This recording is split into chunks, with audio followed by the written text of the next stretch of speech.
अगर आप बुल्स के खुरों से कुचले जाने से बच गए हैं, अगर खतरा अभी टला नहीं है, डू और डाई की हालत में फैसला करने का एक मौका अभी और है।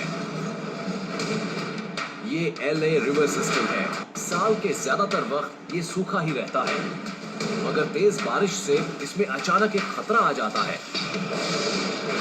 बाढ़ का खतरा। पहाड़ियों से 110 किलोमीटर प्रति घंटा की रफ्तार से पानी नीचे आता है। ये पानी इतना तेज होता है कि शहर के कंस्ट्रक्शन वर्कर्स भी फंस जाते हैं। एलए काउंटी में हर साल औसतन 60 लोगों को बाढ़ से बचाया जाता है, और इस वक्त उस टीनेज लड़के को जिंदा बचाने की सबसे ज्यादा जरूरत है, जो गलत वक्त पर गलत जगह मौजूद था।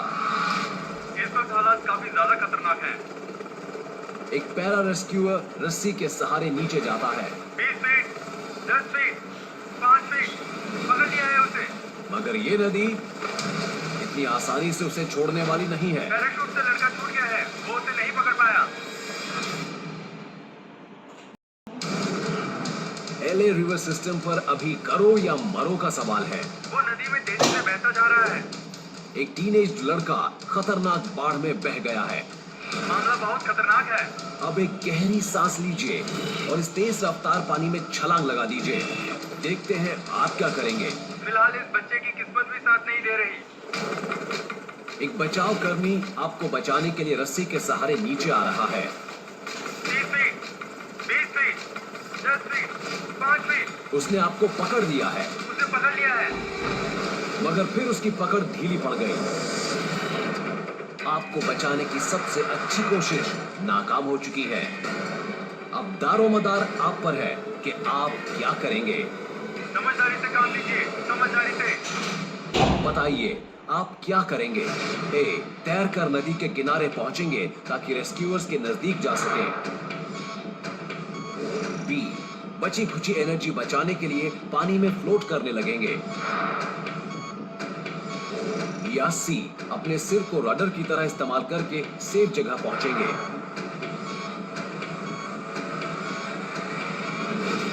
यहां आपको इन बातों का ख्याल रखना होगा। पानी बेहद ठंडा है, आप बाढ़ में घिरे हुए हैं और अब तक रेस्क्यू टीम आप तक नहीं पहुंच पाई है। बस जरा सा रह गया। आप 40 किलोमीटर प्रति घंटा की रफ्तार से बहे जा रहे हैं और पानी का टेम्परेचर 10 डिग्री सेल्सियस है। इस टेम्परेचर पर आपके हाथ सुन्न होने लगते हैं और 15 मिनट के अंदर आप पर डिसोरिएंटेशन हावी होने लगता है और पानी में गिरे हुए आपको काफी वक्त हो चुका है। फिक्र इसलिए भी है क्योंकि शहरी नदियों में पानी के अलावा भी बहुत कुछ बहता है। अप्लायंसेस, शॉपिंग कार्ट्स, यहां तक कि कार्स भी कंक्रीट की बनी नहरों में बहने लगती हैं। आपके पैर इस कबाड़ में फंस सकते हैं और आपके डूबने का खतरा बढ़ सकता है। ये फैसला लेने का वक्त है और आपके पास 3 ऑप्शंस हैं। अपना ऑप्शन चूज कीजिए। ए, बी या सी।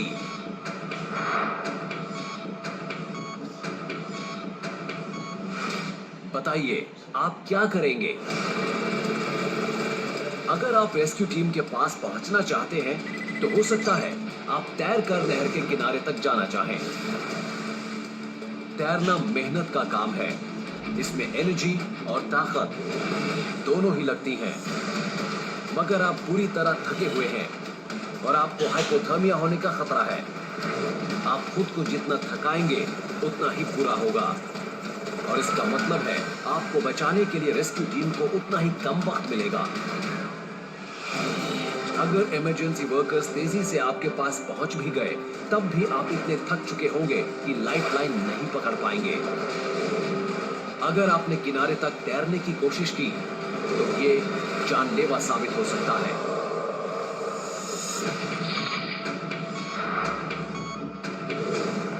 अगर तैरकर एनर्जी खर्च करने से आपकी जान को खतरा हो सकता है तो शायद आप एनर्जी बचाना ठीक समझें और इसके लिए किसी मुर्दा आदमी की तरह पानी पर फ्लोट करने लगे। खुद को बचाने का ये तरीका समुद्र में भटके सेलर्स इस्तेमाल करते हैं ताकि रेस्क्यू टीम के आने तक वो अपनी एनर्जी बचा सके। एनर्जी बचाना तो अच्छी बात है, मगर मुंह नीचा रखने से ना आपको कुछ दिखेगा ना कंट्रोल रहेगा, तो ये ऑप्शन ठीक नहीं। जब आप 7 सेकंड्स में 100 मीटर के करीब बह रहे हों, तो आपका सिर मलबे से या ब्रिज के किसी कंक्रीट पिलर से टकरा सकता है। सबसे बड़ी बात, आप रेस्क्यू टीम की फेंकी रस्सी को देखे बगैर ही आगे निकल सकते हैं। अगर आपने औंधे मुंह फ्लोट करने का फैसला किया तो आप सचमुच मारे जा सकते हैं।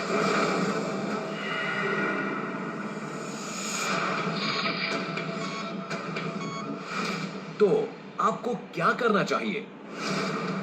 अगर आप इस जबरदस्त बाढ़ में खुद को बचाना चाहते हैं तो आपके लिए सबसे अच्छा यही होगा कि आप अपने पैर पानी के बहाव की दिशा में कर लें और सिर को रडर की तरह इस्तेमाल करके आगे बढ़ते रहें। इस पोजीशन को फेरी एंगल कहा जाता है। पहले अपने सिर को किनारे की तरफ कर लीजिए ताकि पानी आपके शरीर के चौड़े हिस्से से टकराए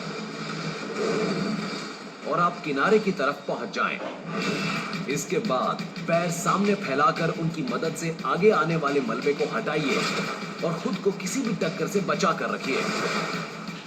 इससे आप बचने के किसी भी मौके को देख सकेंगे, जैसे कि रेस्क्यू टीम द्वारा डाली गई रस्सी। मगर ठंड से सुन्न हो चुके अपने हाथों पर भरोसा मत कीजिए। 40 किलोमीटर प्रति घंटा की रफ्तार से आता पानी 110 किलोग्राम प्रति वर्ग सेंटीमीटर के फोर्स से आपको धक्का दे रहा है। ये एक फुल साइज सीमेंट ट्रक को आगे धकेलने के लिए काफी है। अगर आप रस्सी पकड़ना चाहते हैं तो अपनी बाहें रस्सी में फंसा लीजिए ताकि रस्सी आपकी छाती के पास बाहों में अटक जाए। ये तरीका इस्तेमाल करने से रेस्क्यू टीम आपको इस तेज रफ्तार पानी में डूबने से बचा लेगी। अपने सर को रडर की तरह इस्तेमाल कीजिए। याद रहे, आपको अपने सिर को रडर की तरह इस्तेमाल करना है। तो अगर आप मरना नहीं चाहते ध्यान से तो यही तरीका अपनाइए।